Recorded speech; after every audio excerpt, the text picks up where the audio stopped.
If your industrial manufacturing company isn't growing as fast as you want it to, in this video, I'm gonna give you the secrets that you can implement today. All right, guys, you're a manufacturing or industrial company and you're looking for massive growth. I'm here to give you the secrets, but who am I? I've got 23 years of experience working in manufacturing, industrial, blowing up businesses. And for the past 8, I've owned Manufacturing Tribe, which is an industrial sales and marketing agency that is dominating the space. We help businesses grow just like yours. I don't care if you're at 20 million, 200 million, or 2 billion, this stuff applies. And if you're at 200,000, you gotta get to work and implement these secrets that I'm about to tell you right now. First thing is set a goal and set milestones. What is your goal? How big do you wanna get? Be lofty with this. You need to not look at, I'm at 10 million, I wanna grow to 20 million in 5 years. That's not the type of goal that makes me excited. I don't wanna jump up and go to work and work for you as a salesperson if you're like, yeah, we just wanna double in the next 5 years.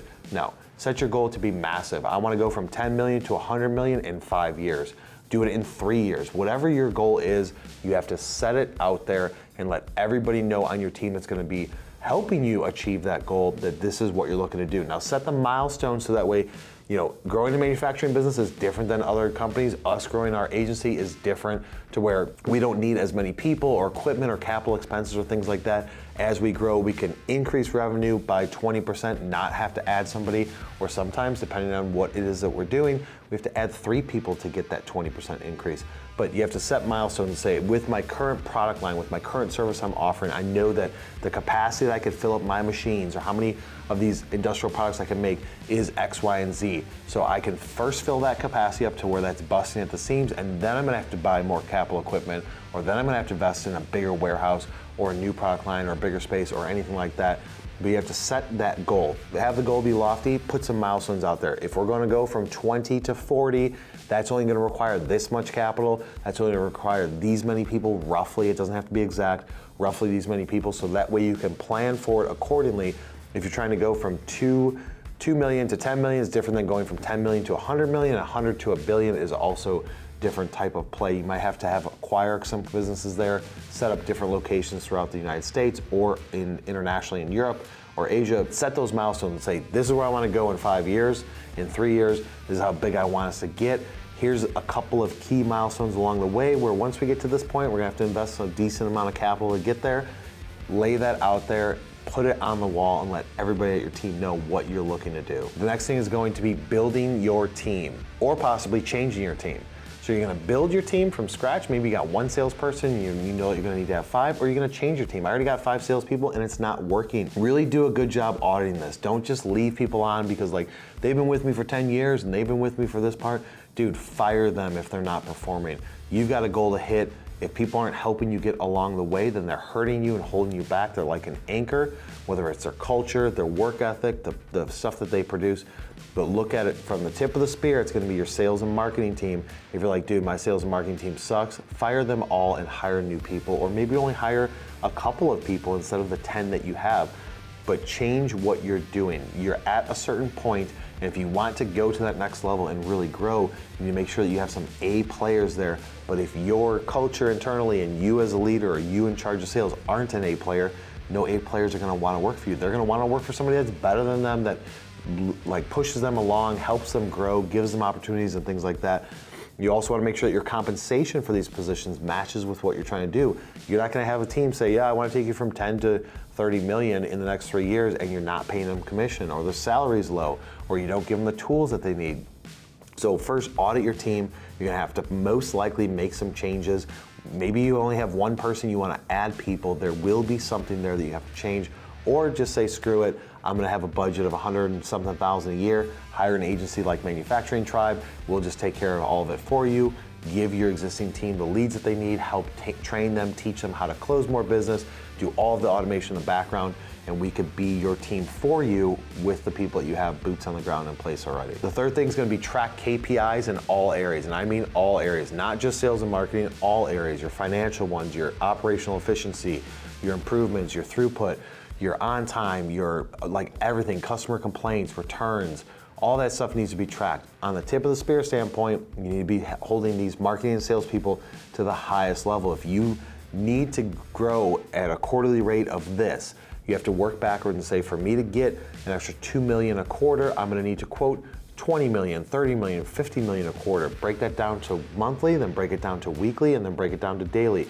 Your team needs to be doing these things every single day in order for it to stack up to a week and then to a month and then into a quarter. If they're not doing that, if they don't have the tools again to be efficient, or if it's just not right people, get rid of them, but set those KPIs, track them, and then you're gonna have to make micro adjustments as it goes.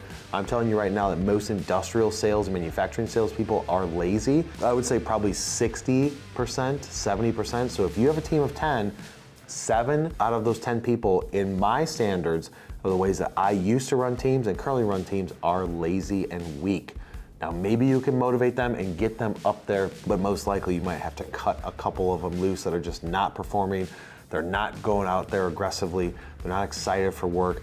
There's lots of different ways to handle that. We can do that in a separate video, so make sure that you subscribe to the YouTube channel because I can cover all sorts of things about building out a team, how to motivate, the carrot or the stick, and everything in between. But at a minimum, have a system in place like HubSpot or Salesforce or whatever CRM system you're using. Have a system in place to track and measure the KPIs of what they're going to be held to on a daily, weekly, and monthly basis.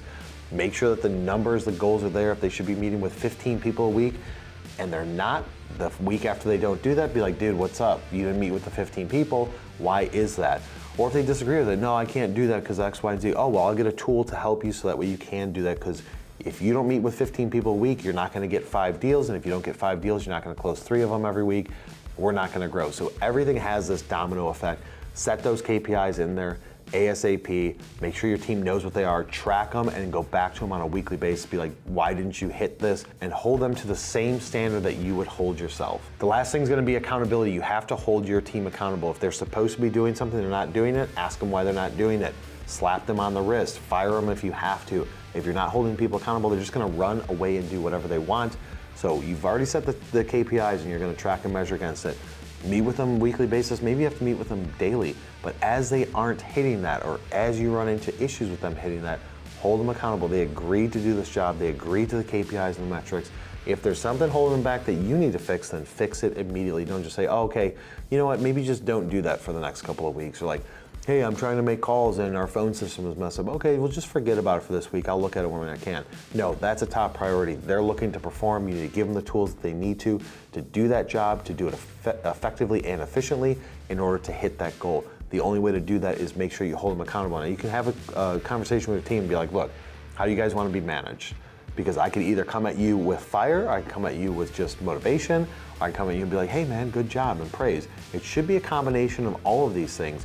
You should be able to call them out when they're out of line and lift them up when they've done something good, but there is no place for egos in industrial sales, and too often people let their sales ego get in the way and they're like, dude, I'm the best. And that's where I'll come in and be like, you're not shit. You're not the best. You only did this and you should have been doing this so long ago.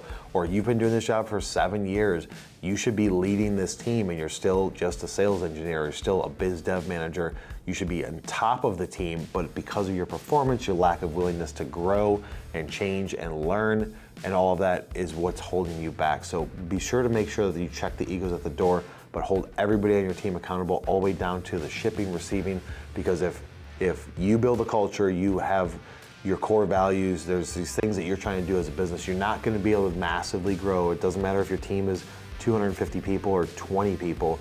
You're not going to be able to grow massively if you don't get everybody on the same page. If they're not on the same page, then people are going to fall off, and that could be poison for the culture. So, but hold everybody accountable to the same standards. But that tip of the spear, sales and marketing people, they are the ones that are going to bring in opportunities and be able to grow your business quickly with the efforts that they do. So they should get the bluntest end of that stick. Hopefully you guys got value out of this content. If you did, share it with one person that you know, hit that subscribe button and turn on notifications. I've got over 800 videos on this YouTube channel, and probably by the time you're watching this, it's over 1,000. All of my tips, tricks, secrets are shared out through here. Head over to LinkedIn, give me that follow button. Follow our company page, MFG Tribe, on both channels of YouTube, LinkedIn. If you guys need some assistance, head over to MFG Tribe, book a discovery call with us, and we would be glad to help you hit those goals, work through it with you, and help you achieve what you're trying to do from a sales and marketing standpoint to massively grow your business or dominate in your marketing space.